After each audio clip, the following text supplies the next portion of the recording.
Hello, and I want to give a talk, YouTubers, this evening on what I'm going to call the villainous heroic victim, or it could be the heroic villainous victim. I'm not sure really. And it's about how life, in fact, is so much more complicated than we often believe it is, and that we're all too tempted, too often, to try and portray things in an oversimplified, pantomime-like way. And this is something I've been thinking about a lot today, actually, and it's also made me think about my own life too. I went to meet someone actually who I'd had a really bad impression of. I'd heard some really bad things about, and and some of those things were true actually. And they'd admitted that there were some errors that had been made. But I also got to see another side of them, a good side to them, and it didn't mean that the bad things weren't to some extent true, but it meant that they also had a lot of good about them, and also more than that, that they also were going through a lot of suffering as well themselves, and that I realised that actually the victim, the hero, and also the villain are all one and the same. In we're all, to a varying extent, all three of those. We all are.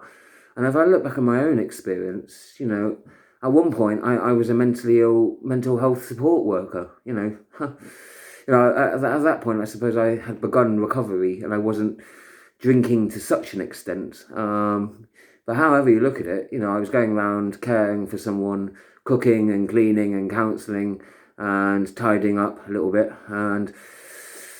and sort of doing those sort of things, doing a bit of shopping and that, practical things, and I suppose emotionally helping them sometimes. Between in the daytime hours, when I woke up, I was quite supportive, mostly the afternoons, and I think I was an emotional support. But as soon as six or 7 o'clock happened, I start drinking, and my moods would darken slightly, and I'd be downstairs dwelling on issues, and I'd snap and I'd shout, and the counsellor had wild mood swings and threw accusations at the patient, and yeah, and I was emotionally very supportive, and yet emotionally quite bad and prone to wild mood swings and prone to being lazy and getting up very late and going to appointments late and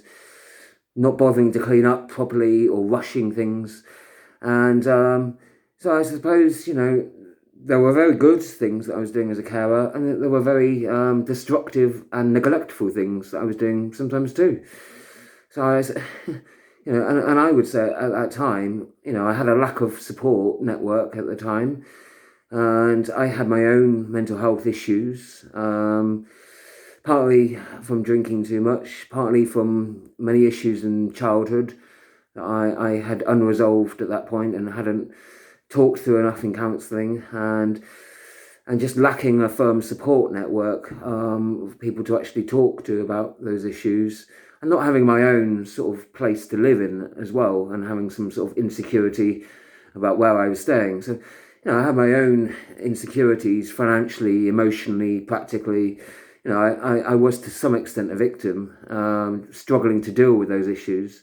And I don't think I was dealing with some of those issues that well for some time.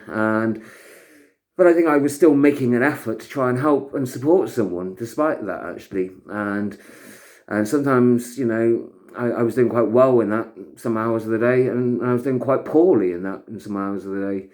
So, to look back at that chapter in my life, it's really quite hard to explain that to someone, how I was really all three things. But I'm not saying that you remain all of those three things to the same extent.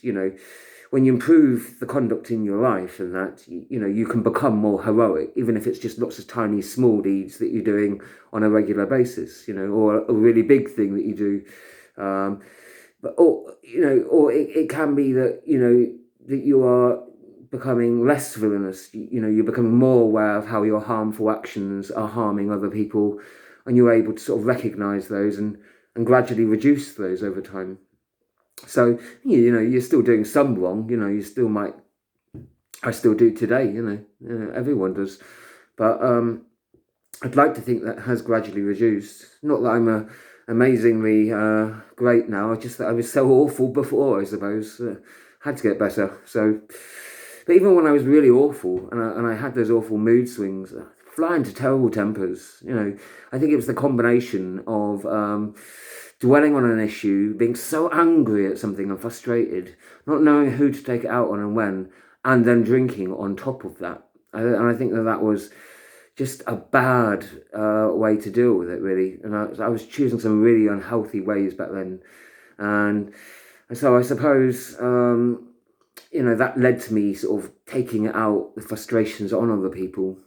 But it didn't stop me wanting and trying to care for others still. I still had that determination to do that, actually. And I'm glad that I sort of got to a position where I'd improved my conduct sufficiently that I was able to then become a full-time carer and actually sort of graduate to a more professional level, although I still had a lot of petty outbursts even then, to be honest. So I think that sort of diminished somewhat, but I think caring about other people forced me into a situation where I had to become more aware and attentive, just because there were a lot of other people and witnesses around, family of clients, other colleagues, care home managers, and the clients themselves, of course, who are strangers and liable to report you and not perhaps be as understanding or forgiving as a friend that you're looking after can be. So it's different when you're different kind of relationship that's then built on, isn't it? And I think you find within the different kinds of relationships you have those different dynamics where you are a victim of each other sometimes. One person hurts the other one, and then the other one hurts you back. And so you're both often a victim of each other. I've had destructive relationships in the past like that, where I've been, both, the victim of a situation and also the aggressor sometimes, and, there's been sort of relationships founded on conflict. Mostly not. Fortunately, most of them were founded on, more sort of trust and forgiveness. And, that's an essential component, when you are having regular arguments, in fact, But I think for me, what I found today is, when confronting someone, I had all these images about someone had called them the devil, and someone else had described them in really bad tones, quite understandably, because from their perspective, they had witnessed some really awful things, and they didn't, and that had affected their family quite personally. And I think it's quite hard when you yourself are really affected emotionally by somebody's bad actions. I think it's hard then to search and find the good, something redeemable in that person as well. Not that it glosses over the bad that they've done. It doesn't cover it up. It doesn't undo it. But it reveals more about the complexity, about the wholeness of a person, and that a person isn't, just a villain only. That they, even people we dislike and that have harmed us or our families, are capable of having done some good to other people as well. And people are complex and baffling, and we are ourselves. I don't want to make that lazy conclusion that we're all equally the same. We're the same victim. We do the same. We do the same sort of level of harm to each other, or we've got the same level of heroic attributes. Obviously not. Yeah, there's different levels, there's different types of heroism, there's different types of villainy, isn't there? And whether you call it a crime or sin, and whatever kind of capacity you relate it to, I just describe it simply as an intentional and unnecessary harm. Sometimes you might harm someone, but you might not intend to. There's accidents, aren't there, that may not be your fault, and you can't call that villainy, unless it's due to some sort of neglect, or, in terms of something like manslaughter, where you've sort of done something reckless to endanger someone's life, like drink driving or something. It's when you're causing a deliberate harm to someone and there's no necessary reason. Sometimes you might harm someone and there might be a very good reason for doing it. It might be, you do it to protect someone else or something. You might, it might be that they are imprisoned or something in order to protect the public and in terms of safety or something. So there might be ways and times of justifying when somebody is harmed. But I would define villainy simply in those simple terms as a deliberate harm on someone when there's no real good and no justification for doing that. And we all do that sometimes. And I think it's important to sort of recognise our own. And it's easier to look back at your own villainy in the past, in hindsight, especially when it's been a long time, and much easier to recognise things that you're no longer doing. It's so much easier, isn't it, to talk about things that you've done and given up years ago in the past. I can easily talk about, going out and doing licentiousness and meeting strangers for sex and promiscuous things and using other people and allowing myself to be used. It's easy for me to talk about those things because so many years have passed. When there's a lot of distance between you and that which has happened, it's much easier then to talk about it rather than an issue that's still ongoing. Something that's still affecting you, or something that you've only recently gotten over, or that you're still struggling to get over and you haven't gotten over yet. And I think there's quite a few of those issues still that I'm dealing with. So it's sort of like, I think it's important when doing a self-assessment, that we try and be as honest as we can. And that's going to be a lot harder when it comes to talking about things that are still relevant, that are still recent, and still, in particular, still ongoing. But that all the more so that it's necessary, because it's those things, in fact, that are actually affecting our ability to function and to help other people day to day, week to week, and so I think there's quite a few of those things, that I need to sort of look at more and be aware of more, and I think the more that I am aware of those things, I'll be able to sort of talk to others about that more openly. And there's a danger in talking about those things, of course, because that is when you admit to it being a wrong, you own it as a thing then, and you almost kind of then take on the burden of it, and you accept that there is some wrongness in it. Well, of course, you might be in a state of denial for a long time, saying it's not wrong, it's okay. You might be in that position of justifying it somehow. I think I did that for a long time, in terms of the sort of the sex that I was having, or the sexual relations that weren't hurting. I used to say, all the one night stands, risking myself, going to strangers' homes, and just being used and using people for that kind of quick fix self-gratification that doesn't really make you feel any better. It doesn't lead to any lasting kind of emotional nurturing. It doesn't help you in any kind of lasting beneficial way. It's like a drug, really. It's nice for the moment, for a few minutes or however long. It doesn't last, does it, though? It's not really. And you actually feel kind of dirty and ashamed, and you feel lesser about yourself afterwards, really. And you don't, you feel like a piece of meat sometimes. In fact, the worst instance, I think, was when I was with someone, and straight away after the act, after we'd done something, he sort of said to me then, oh, you can go now. And that was it. And I kind of felt like, usually when I met someone, went back to the house, that there was some sort of emotional rapport between us. It wouldn't just be purely physical. It would mostly be like I had some emotional connection. It wasn't like a deep friendship or anything. It was just like chatting but with this person, it was just like, that was it. So, seconds after the act was done, like, and you can go now. And I felt very cheap and used, and I felt like a prostitute, to be honest, at that moment. And in fact, I think awfully, I stole something from the house because I felt like, treat me like that and I'll behave like that. And that was I know it was wrong, but I think that was a sort of, I wish that had been a wake-up call, actually, but it wasn't. I carried on doing things, and I think it just got to a point. In fact, I think what helped me to stop at that point was I was talking to a young guy who was going out, and he was looking at doing the same and meeting other guys and just sort of taking risks, in terms of safety, going back to strangers' houses, the risk of STD, But actually, worse than that is the idea of being used, and the idea of just being a physical thing, a thing to be used, not actually having an emotional dimension to you and having a relationship that's just so shallow and hollow, and is actually not, it's just empty, and it's not really, it's not, and having just this, and I just felt like this young guy was really innocent. I was talking to, he was just like asking about it curiously, where to go, who could he meet, what were the best places, and that.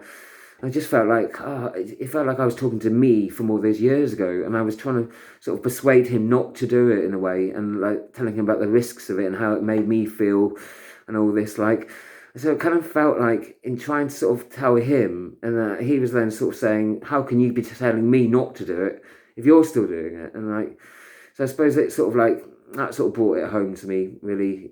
Seeing other people, um, and and and like me giving them advice not to do it, and I suppose I'm glad I stopped that for 10 years, and I felt the world of difference. I felt a lot better for it, actually. And it's funny how you look at the world differently, and you feel very differently from it, actually, after when you've given up something and completely stopped it, and you change how you feel about things, and you change how you. I wouldn't have said any of that about it at the time. I would have been very defensive of it and said, "It's my body, it's my right to do whatever I want. Who's being harmed by it?" I wouldn't have seen myself as a victim of it, actually, my own victim, and I wouldn't have seen. I wouldn't have thought I was. I didn't really realize or accept that I was harming myself. Not so much just physically, the risk of sexually transmitted diseases and things, but also, emotionally. I'm treating myself like I'm worthless. I'm not viewing myself as a child of God. I'm not viewing myself, as a citizen who's got rights and who's valid and who's got worth in life. And so I think that's what it was, trying to see myself as somebody who has got that worth and has got a reason to be here, and I'm not just looking for that sort of that cheap thrill, and not looking for that as the source of my happiness, really, because it didn't make me happy. And the other things, investing in long-term relationships, which could be hard because that requires a lot of forgiveness, a lot of patience. Love is long suffering, isn't it? And it's a hard thing to endure through, but it's much more worthy in the long run. It's like an investment that goes up and down, but it's worth sticking with it and committing to it, and working hard on it. It's something that pays you dividends in time, doesn't it? And so, it's something that I guess you gradually realise that as you get older, isn't it? And so, what is, being a victim in some ways. Sometimes we're a victim of ourselves, and I didn't realise that in some ways. I kind of hadn't thought of it like that back then. And, I'm my own villain, I'm my own worst enemy sometimes. And, sometimes you need to be a hero and your own hero and stand up for yourself, don't you? And respect yourself as well. And that's important, isn't it? I think that's a bit different than falling in love with yourself and getting married to yourself, though, isn't it? That's, but you don't have to hate yourself and be self-loathing and have such a low self-esteem. It's that sort of balance, isn't it? You don't want to be besotted and in love with yourself and too egotistical, but there's no point in being sort of, having a low self-esteem. You don't have that worth. You don't feel that you are, that important, or, it's just having that good balance, isn't it, of seeing yourself as important, but not too important. And so I think we can be victims to ourselves and as well as to each other, and that's and it's a really, really important, profound issue that's affecting mental health, of course, and recognising where people are victims of other people. It's a really hard thing to know sometimes. You really have to get to know a person well and invest a lot of time and energy with them to really get to know that. Because too often, of course, I've done it too, where you can tell a situation to make yourself appear more of a victim than you are. You want to get sympathy, or or benefits, or you just kind of feel like, you want to exaggerate the story because, I suppose it allows you the freedom to do things, like to get away with doing things. I used to say, oh, I can drink a lot, I've been through a lot of hard time, but, the drink didn't solve that. And it actually just prevented me from dealing with the issues of trying to realize how I've been through a hard time, how I've gotten through it, and how I can sort of positively look at that and, how I can constructively use those experiences in the present and build on those. And so sometimes you use those things, your victimhood, as an excuse to get away with things. We can all be tempted to do that sometimes. And sometimes, there are people that will exaggerate stories of the victims. And sometimes, there are people that would make up things completely as well. So it's quite possible that can happen, and we can be taken in by that. There can be very plausible accounts that we can all be fooled by, and equally that there are people, that may not even be aware that they were a victim as well, and they may have been too young to know what happened at that time. And when you are young, you're a very young age, so you don't know enough to know what's right and wrong in the world.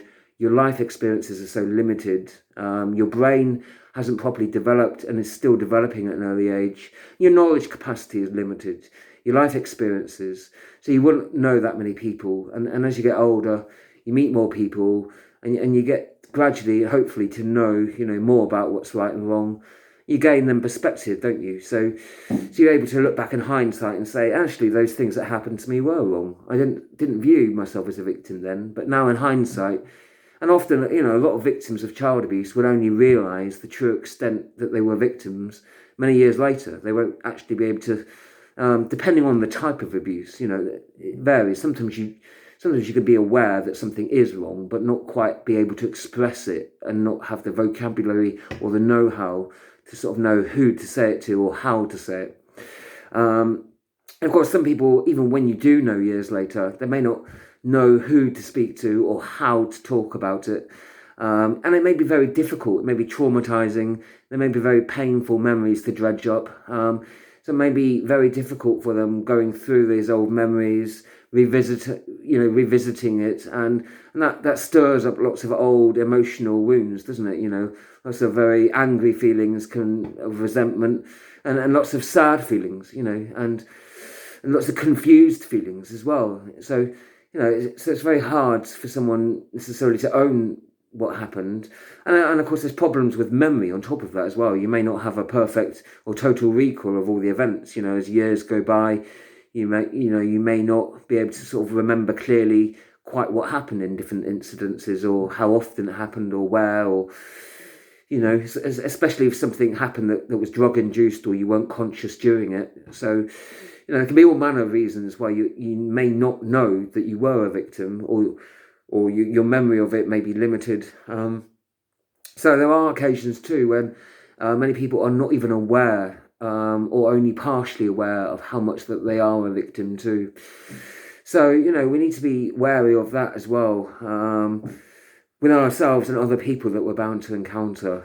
So I think it's I like the idea of giving people the benefit of the doubt and listening to someone, taking the time to hear their story and what they've got to say, without jumping to any rash conclusions, not assuming that it's true or false before we've really given enough time to sort of examine things. And even then, we can't always be totally sure, can we? But I suppose you want to sort of give someone the benefit of the doubt, especially if you're with them. You're more likely to, even if you're not really sure.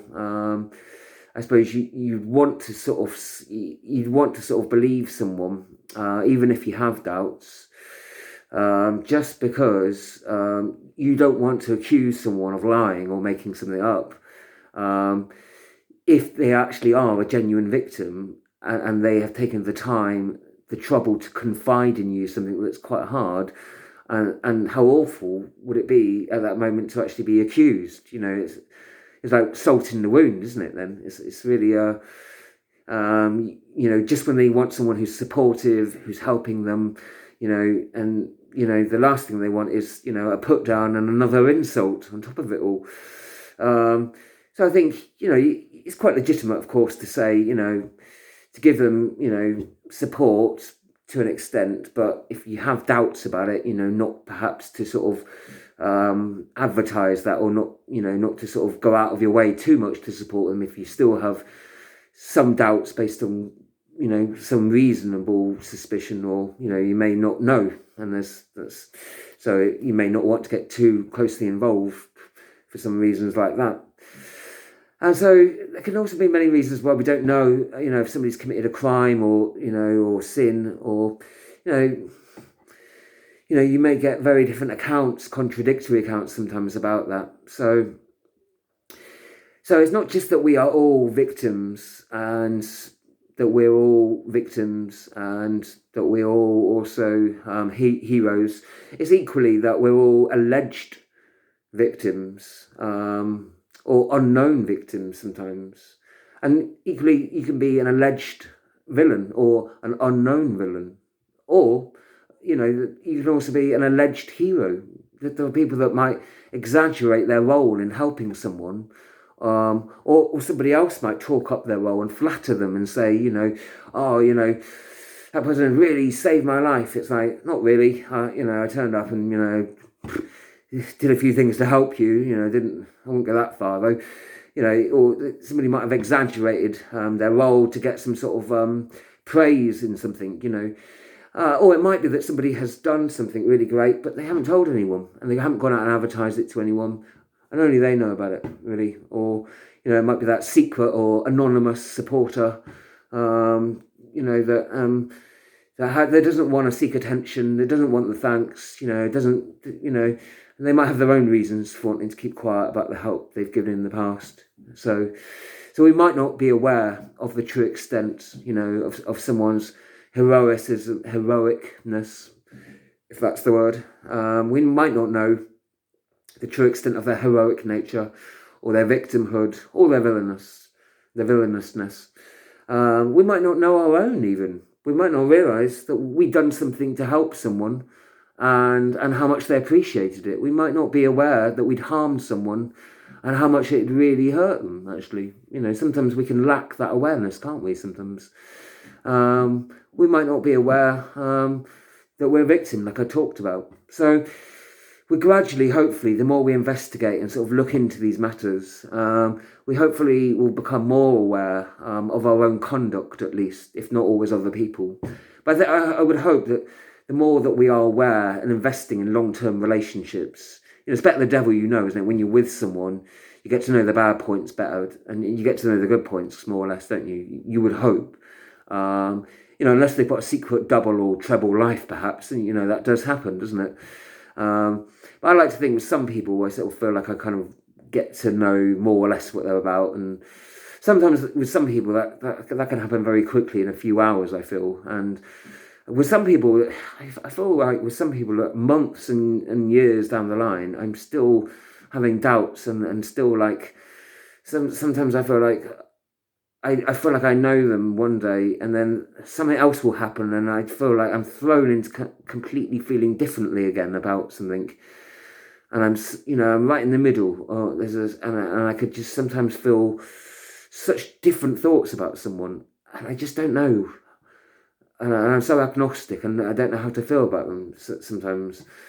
And when that comes down to really serious incidents, like somebody is really accused of serious things, and like they may be totally in denial, and someone else may be and quite plausible, and somebody else may be giving accusations, and again quite plausible, and you really don't know who and what to believe, and you feel quite divided, and you can't believe both, but you want to support both if you have to see them, but you just don't know, and sometimes that is actually really hard if you are in a situation where you're having to see or having to have contact with different parties, and they're both saying contradictory accounts, and you're having to work it out, and you haven't got all the information, and actually it's emotionally exhausting, and it's a really horrible thing to live with, actually, that, especially when it is about a serious nature of accusations. I find that and I find the only kind of reasonable way to deal with it is to say, for me at least, is to say, well, God knows the truth of a situation, even when I don't know, the truth will come out at some point, whenever it is, we don't know when. And, even when we don't know, sometimes you have to live with the not knowing in some things. There's a hardship in that sometimes, isn't there? And, you might find out things down the road that, where you learn, but you might not. And that's, I've had that with many people. I think when it comes to a serious nature, it's only been actually a few, fortunately. Um, but there's been a lot of cases where there's been sort of mediocre accusations, and I think that's kind of normal, isn't it? Where you'll get two different sides of a story, and you sort of have to work out where the truth lies in it, don't you? And it's something we all have to sort of learn to do at some point, isn't it? And so I just wanted to sort of add my thoughts on it, really, because it's been a sort of day of reflecting on things. And I sort of did a talk recently on the commandments, and one of the talks was on idol worship, and not making people into too greater heroes, and not heroicizing them too much, not creating them to be bigger and too much better than they are.